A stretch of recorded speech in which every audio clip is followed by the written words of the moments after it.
bule go rapula e nwanna yo. Onwe malu bule go rapula e kodila yo. Onwe malu bule go rapula ni nwanna yo. Onwe malu bule go rapula ni kodila yo. Onwe malu bule go rapula e nwanna yo. Onwe malu bule go rapula e kodila yo. Onwe malu bule go rapula ni nwanna yo. Onwe malu bule go rapula ni kodila yo. Onwe malu bule go rapula e nwanna e. Onwe malu bule go rapula e kodila yo. Onwe malu bule go rapula ni nwanna yo. Onwe malu bule go rapula ni kodila yo.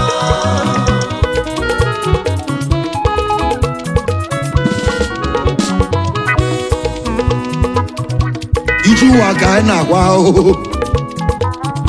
Isi buka na-eli esi. Isi buka na-eli esi. Isi buka na-eli esi. Ọnwa egbu ka o si egbu. Ọnwa egbugokwa ka o si egbu. Ọnwa egbugokwa ka o si egbu. N'elu ụwa ozu nwere obodo ajụla oyi. Isi buka na-eli esi. Isi buka na-eli. Isi buka na-eli esi. Ozu nwere obodo ajụla oyi.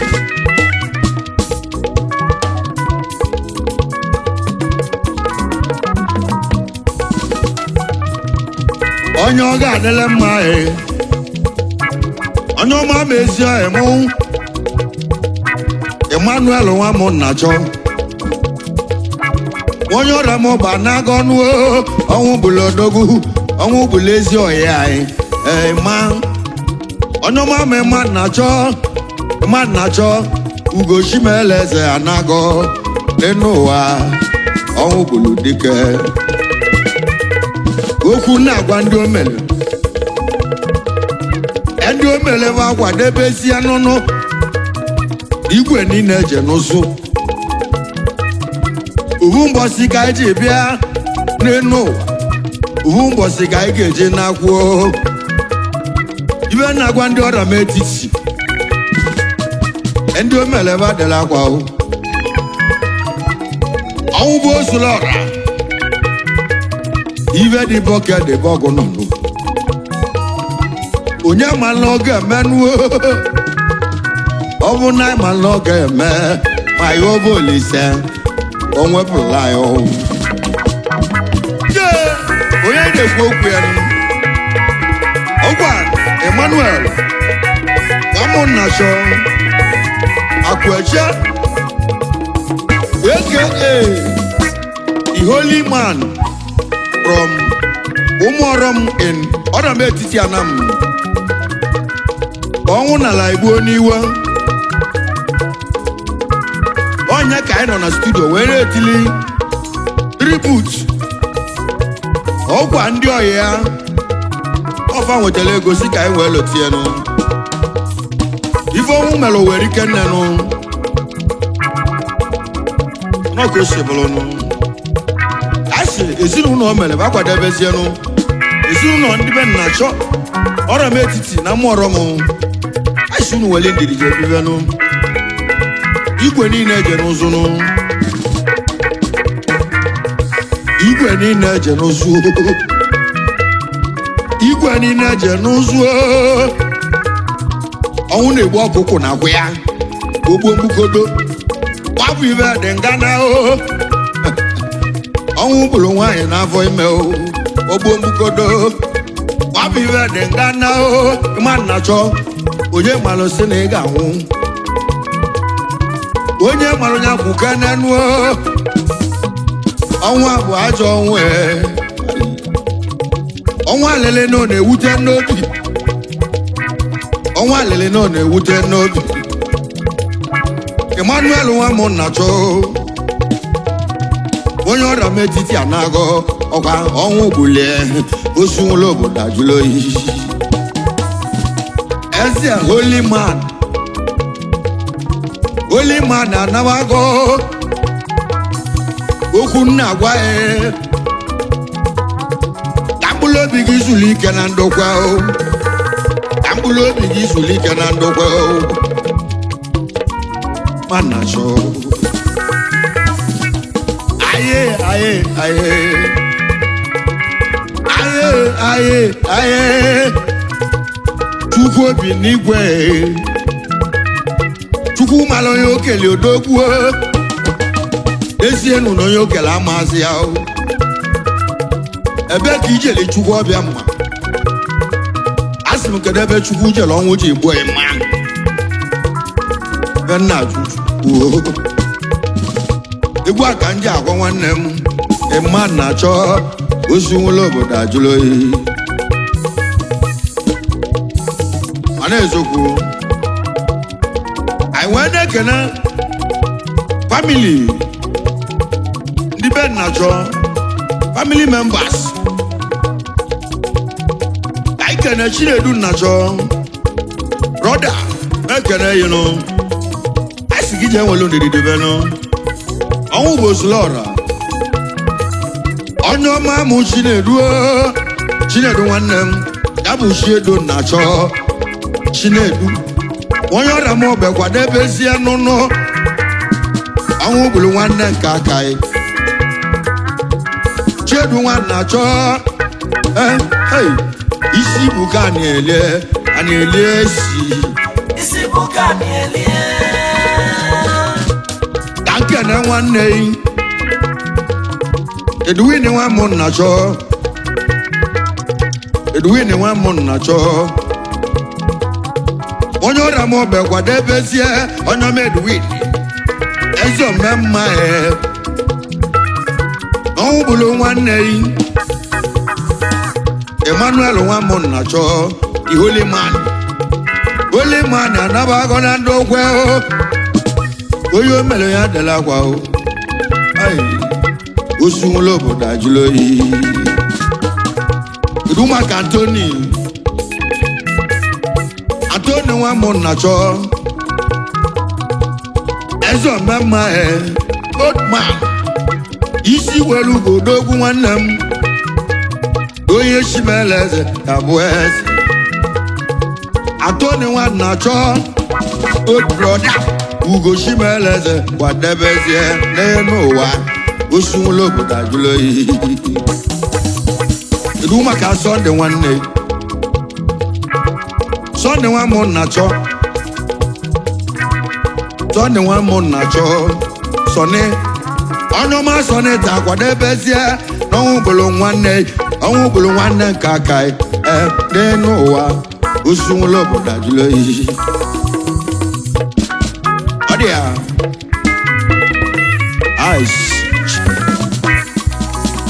ọnwụ Imalu bụlụ ego rapụla anyị nwanne anyị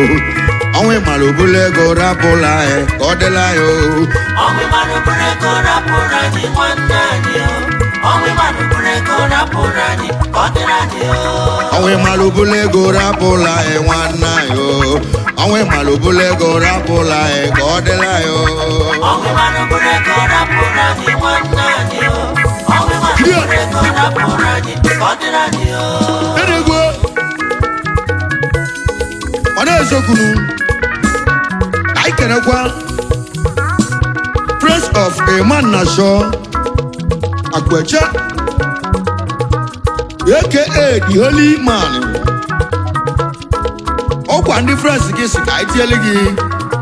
tribute ọ nwekwala ya ugwu ibetemasụ na ndị be ndị Igbo si na mbọsị mmadụ kwara mmadụ ka ọ na-agba onwe ya nụ wee bụrụ ezi ụka onye ọma mụ Chiedu nwa bụ nwanne Ubi oyi wel odogwu nwanne m ahụ Chief Prince ndị Anam omela onye ọ na-atụla arụ onye ọma mụ Chinedu nwa bụ nwanne Ubi na-asụ asụ isi hụ elu ugo kwadebezie nuo ọnwụ egbugo oke osi egbunuo ọnwụ bụrụ ezi oyi gị ịma na-achọ only man ya na-agọ egwu a ka anyị ji agwaghalị ya Chiedu igwe bụ Zak bụ nwanne ubi oyi wel onye ọma o eze omemma o chi prince ndị Anam Unyami na ndị egwu ekenele ife onye na-eme mmalị ya o ife onye na-eme adịrị ya o egwu a ka eji agwa ịma o ịma na-achọ onye ịma na-anaba agọnụ mana ezokwu chiedu nwa bụ nwanne ubi oyi wel ichi prince ndị Anam eze m ekene gị igwe bụ sak kedu maka Chinedu Chukwuma Abuja igwe ego mekene gị Abuja odu eze Chinedu Chinedu Chukwuma onye ọma o Chinedu nwanne m eze Abuja Abuja igwe ego na Anam onye m atụ obodo eze kwadebezie Abuja odu kwadebezie ai ọnwa egwu oke osigbo ai osu nwụlọ obodo ajụlụ oyi Abuja igwe ego egwu a bụ maka ịman na-achọ Holy man amụọrọ m in ọrọ m etiti egwu a ka anyị ji agwarala egwu betemazụ nụ anyị si onye o mere ya dịbekwenụ egwu anyị ji eme mma ya ka na-etile ezi ọhịa mụ na ọkwanụ ndị frens anya gwa nwetara nwa bụ ego gwa kpọrọ ụmụ ya mee ka nje n'igwe ka nje wee gwụla ọnụ m ọkwa na ibe onye na-eme eme egwu eji akpọ ya ọ bụ ibe onye na-eme dịle ya o ugwu Olise daalụ kedu maka odigbo odinka odogwu na South Africa eze odinigbo akụ onye ọma ama odinigbo odinga nnọ ugochimele eze na South odogwu ego na South Africa onye ọma na South odogwu na South isi gwele ugbo kwadebezie ọnwa elu mma ọnwa egbo oke osi egbo n'elu ụwa osi nwụlọ obodo ajụlụ oyi odogwu na South Africa egwu a ka anyị ji akwa ịma na chọnụ ọkwa na ọnwụ gbule n'iwenu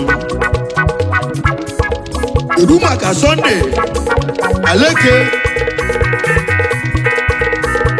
the beast man ike na South Africa from Enugu State ice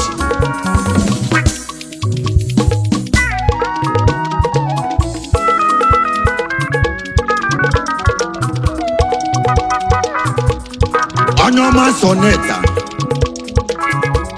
Sunday Aleke onye ọma mụ Sunday kwadebezie kwadebede Sunday Aleke the beast man ike odogwu mụ na South Africa onume ekene ye Enugu steeti ka isi eje onye ọma bụ n'Enugu steeti Sunday Aleke onye ọma odogwu na South nwanne m kwadebezie isi bụ ka na-elie isi bụ ka na-elie isi bụ ka na-elie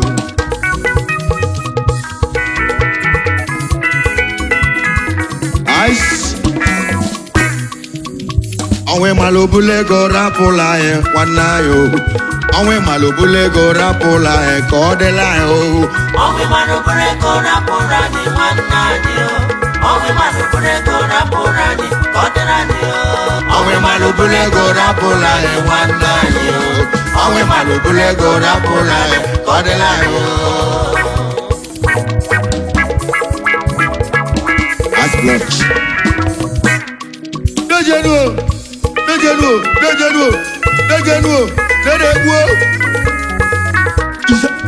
Ise ijo ijo ijo ijo ise ise ise ise ise ash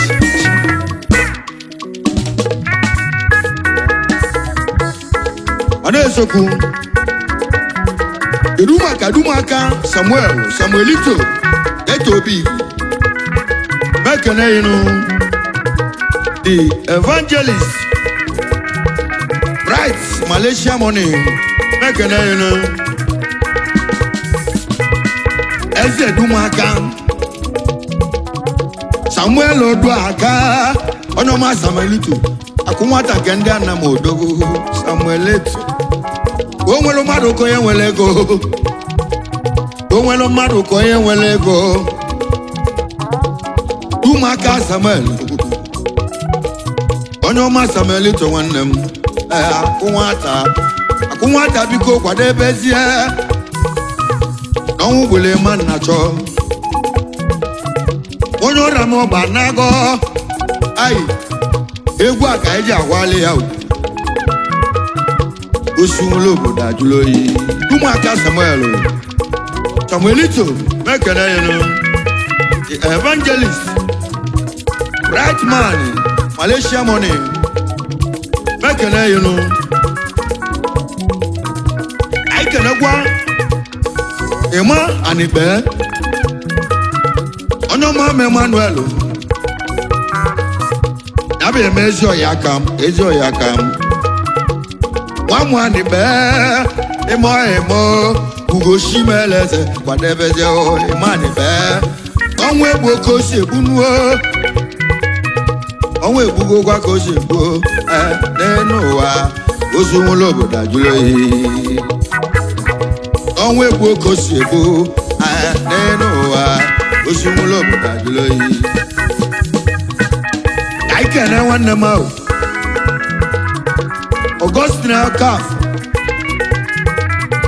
Augustine Nwokafọ isi gwelu ugo kwadebezie Onwu gbule man na chọ Olimanya nago egwu a ka eji agwali ya ugwu ibete mazụnụ ndị o meleba kwadebezie nụrụ Osunlo obodo ajụlụ oyi isi buka na-eli esi isi buka na-eli isi buka na-eli esi isi buka na-eli isi buka na-eli esi isi buka na-eli and not alive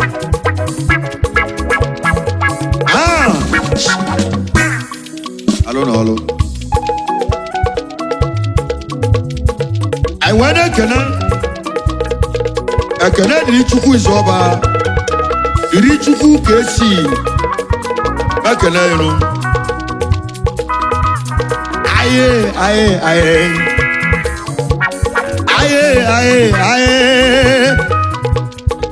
oyoma mekene diri Chukwu Yabu dili Chukwu kesi isi gwelugo kwadebezie aye Onwu egbu okosi egbu Onwu alele bụ ajọ ọnwụ onye ọma mekene dili Chukwu eze nweze ọba dili Chukwu esi onye ọma Ugo shimeleze kwadebezie anụ isi buka na-eli esi Osunlo obodo ajụlụ oyi Onwu alele bụ ajọ ọnwụ ọ na-ezokwunu Kedumaka Sylvester Emeka Ogwugwa Ashonman mekene yini isokwa na fresh Iman na-achọ unu bụ ndị nwepụtara ego ka anyị nwee lotie kwa ndị egwu ibete maazụ nụnụ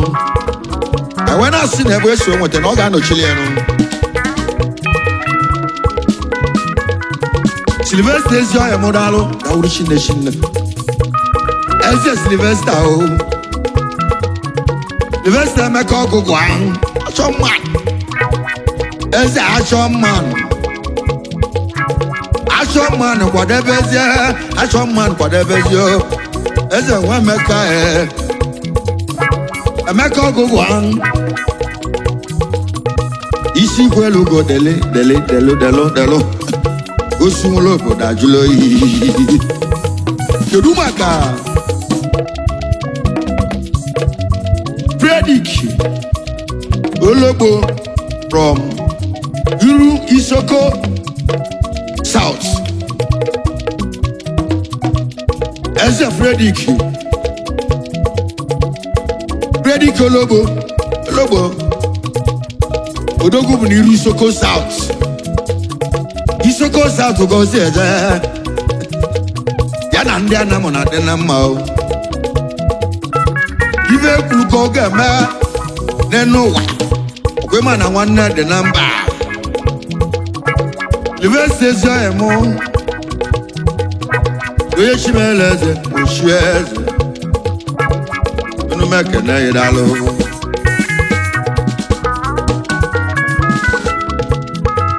ice Onwe Imalu go rapola nwanna yo Onwe Imalu go rapola nwanna yo Onwe Imalu go rapola ni nwanna yo Onwe Imalu go rapola ni kondra yo Onwe Imalu go rapola nwanna yo Onwe Imalu go rapola kondra yo Ice blocks Wana ezokunu Dejero Aikenekwa Sunday Obalish Oluwa Esudo Ezolowa Sunday Obalish Oluwa Ezolowa Onoma Esudo Ugoshimeleze kwadebeze Esudo Isi buka na-eli Onwe ebugo kwa kosi bụ anenoa osunwulo obodo ajụlo oyi Uluwa Esudo mekene inu anyị kenekwe onye dịka nwa oji akọ nụ onye dịka oji akọ onye dịka nwa oji akọ kwadebezie Isi buka na-eli esi onye dịka nwa oji akọ kwadebezie nụ Isi buka na-eli Isi buka na-eli esi Isi buka na-eli Kedu maka Chujokwu Ịgbanugo onye nsọ Kubana Ụmụanam na Indonesia Ice blocks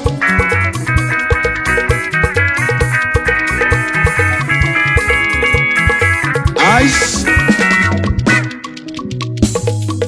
Otigba Ọkwanya Esigbola otu onye life on Colos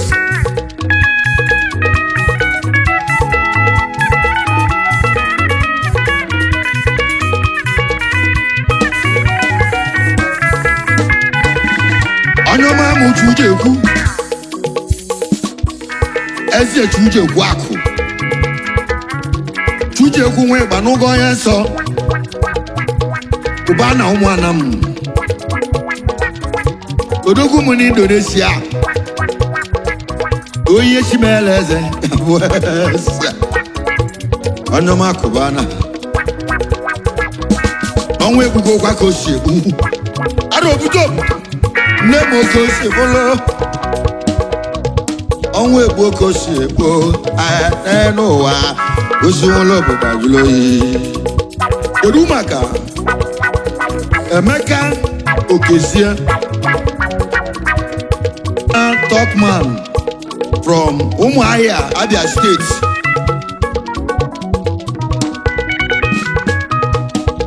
Eze Chukwu Emeka Onoma Emeka Okezie International Talkman n'ụmụahịa ka isi eje n'ụmụahịa odogwu bụ na Abia steeti isi welu ugo kwadebezie eze kwadebezie ugochi welu eze debezie odogwu na Abia steeti iru maka Basili mmadụ kọlụ kwadebezie ọnụma Basili nwanne m ọnwụ egwu oge o si egbu Basili mmadụ kọrọ nwanne m omemma na mma ya na anụ eze omemma ugochi mele eze na longozi onomo kenele ọnwụ egbugo gwa ka o si egbu n'ụwa ọnwụ gburu ezi ọhịa anyị eze holy man anabago n'ike ọnwa bụ ọnwa alịlị na ọ na-ewute n'obi ezienụ na ọnwa alịlị na-ewute n'obi ọya aka m na-ewutere m mana ezokwunu anyị wee na-ekene onye dịka Nwema Dagam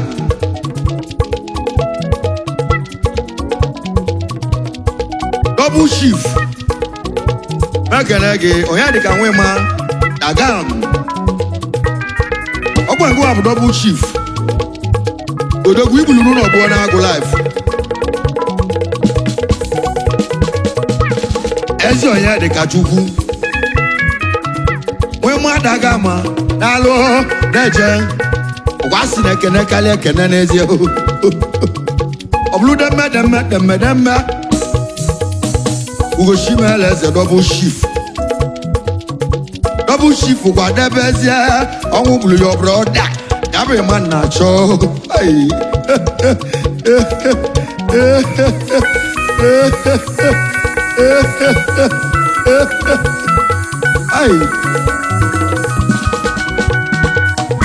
ọnwụ gburu ezi ọhịa anyị akwalili na ọ na-ewute n'obi ezienụ na anya mmiri dike ọ na-acha zuzu onye dịka Nwema Oyimo double chief kwadebezie isi bụ ka a na-elie isi bụ ka a na-elie kedu maka Patrick Akajiakụ mekene yinụnụ Akajiakụ odogwu n'eli eze nke bụ Patrick Akajiakụ onye ọma aka n'iji akụ ugochi mele eze kwadebe Akajiakụ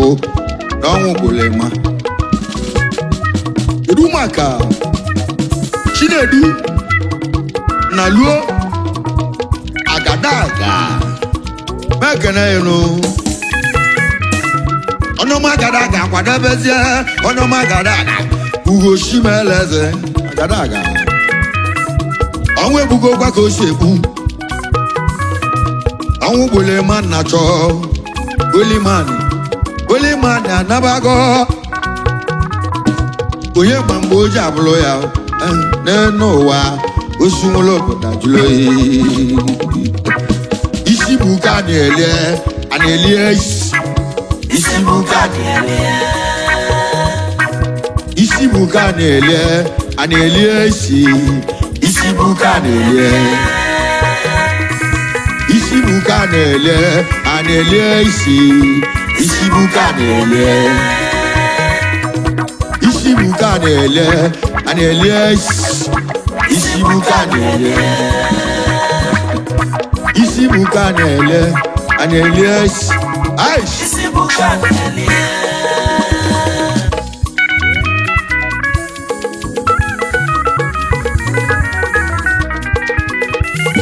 kedu maka Obidike Okeke Obilink ike na Dubai Obilink onye ọma Obilink unu mekene Obilink onye chimeleze ga-abụrịla eze obi dị ike nwoke ka ọ yam onye ọma obile nke biko kwadebezie isi buga na-elie ọnwụ kwuru holy man ya ka anyị na-ele oju ya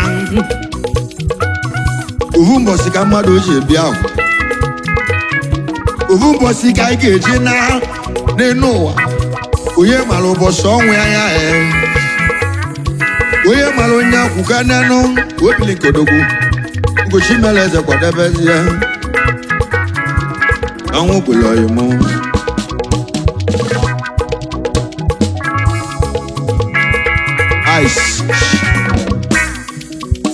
ọnwụ ịmalụ bụlụ ego rapụla anyị nwanne anyị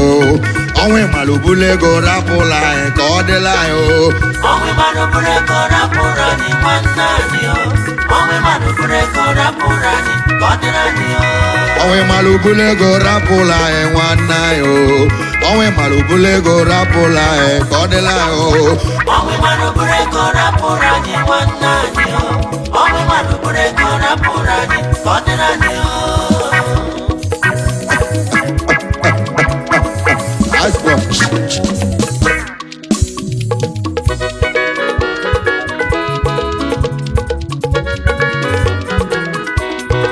I want to connect Nnamdi Mekele Nnamdi Ọgụgwa Ezomogo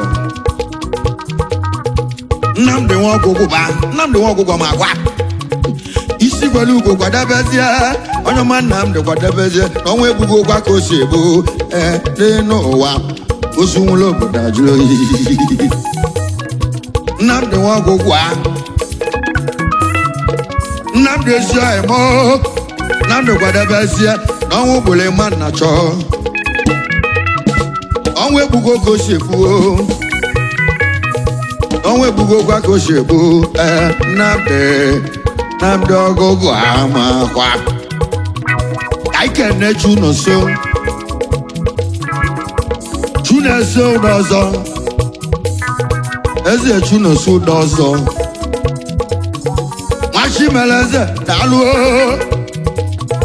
odogwu na ịgbarịa m ọkala ahụ eze ụdọzọ onye gbarịa m Ugochi Meleze kwadebeze ọmọgọ ndị Igbo daalụ aka igwe odogwu gbarịa m Chunoso ude ọzọ Unyami na ndị egwu ekenele ọkụnụwa bụ ndị frens Imalu na-achọ unu nwasị ka anyị jee n'igwe ka anyị lote n'elu na mbọsị mmadụ gwara mmadụ ka ọ na-agwa onwe ya ọ wee bụrụ eziokwu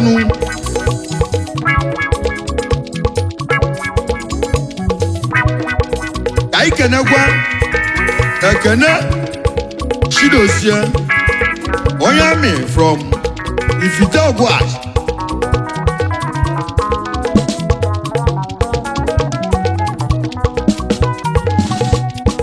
onye ọma ekene dịlị Chukwu nwa Chidozie Unyami odogwu n'Ifite Ogwaz isi buka na-elie isi buka na-elie onye ọma ekene dịlị Chukwu unu m ekene gị eze nwa Chidozie Unyami biko kwadebezie kedu maka Chinedu ụdọba Ezomogo ọkwa aka m ka nna akpọ Chinedu ebu Chiedu ụdọba onye nna kwadebezie kodala agwa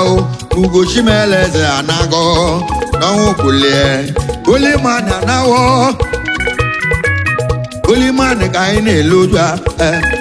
Olimani isi buka na-elie isi buka na-elie isi isi buka na-elie ajikwa egwu a were kene Nnamdi nwanna lue Nnamdi nwa m nna lo anya ma m Nnamdi kwadebezie Nnamdi nwa m nna lo kwadebezie isi buka na-elie isi buka na-elie isi buka na-elie a na-elie isi buka na-elie Nnamdi nwanna lo no oke nu wasi adene enu wa bujo njolo kono edu maka jo ema Ezie Joseph Jo Emmanuel oye jo nwanne ma o Jo Emmanuel kwadebezie ọnwụ melongana ugochi meleze anago ọnwụ gbulu dike kaikene Tony Ofo onye ọma mụ Tony Nwafọ Tony Ofo nọra oji 150 eme ọgọ nọ igwe bụ sakisi m kene eze Tony Ofo Tony Ofo oji 150 melụ m ibe nwere ka o ji eme ọgọ Tony Ofo biko kenele m nna m Nnamdi nwa m ịgba n'ụgọ igwe alat oji alat eme ọgọ nwanne m eze transforma aka nyela ọkụ na Thailand onye shimala eze ga-abụrịrị eze igwe transaction odogwo igwe alat nọ chedu nwa bụ nwanne obi osika nke n'ụnụ niile onye shimala eze ga-abụ eze arọ dike anyị kenekwa Ochukwu Anikpe eze ọmọgọ ekene yini Ochukwu Anikpe egwu a bụ maka ịma na-achọ Oliman ka eji wee bịanụ eze Tobechukwu onye ọma bụ Tobechukwu nwa Anikpe isi bụ ka na-elie ọkwa na-elie isi bụ ka na-elie isi idu maka Uchenna Moses Okoya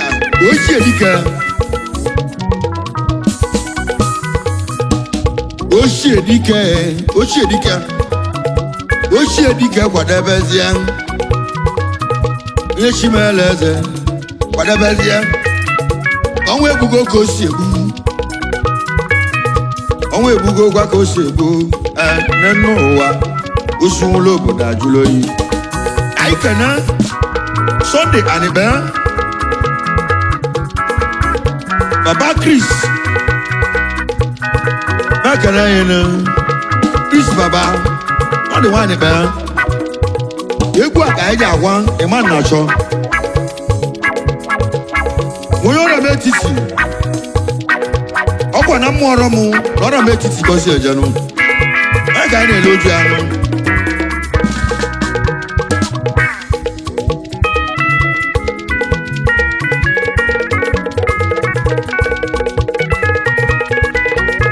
kedu maka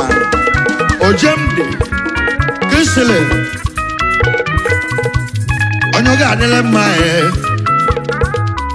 isi gwelu Ojemde eze nwa Kisile ọnwa ebugo ka o si egbu ọnwa ebugo gwa ka o si egbu n'ụwa osunwụla obodo ajụ oyi ọnwa Imalu bụla ego rapụla nwanne ya ọnwa Imalu bụla ego rapụla nwanne ya ọnwa Imalu bụla ego rapụla nwanne ya ọnwa Imalu bụla ego rapụla ka ọ dịrị anyị ọnwa Imalu bụla ego rapụla nwanne ya ọnwa Imalu bụla ego rapụla ka ọ dịrị anyị ọnwa Imalu bụla ego rapụla nwanne ya ọnwa Imalu bụla ego rapụla ka ọ dịrị anyị ọnwa Imalu bụla ego rapụla nwanne ya ọnwa Imalu bụla ego rapụla nwanne ya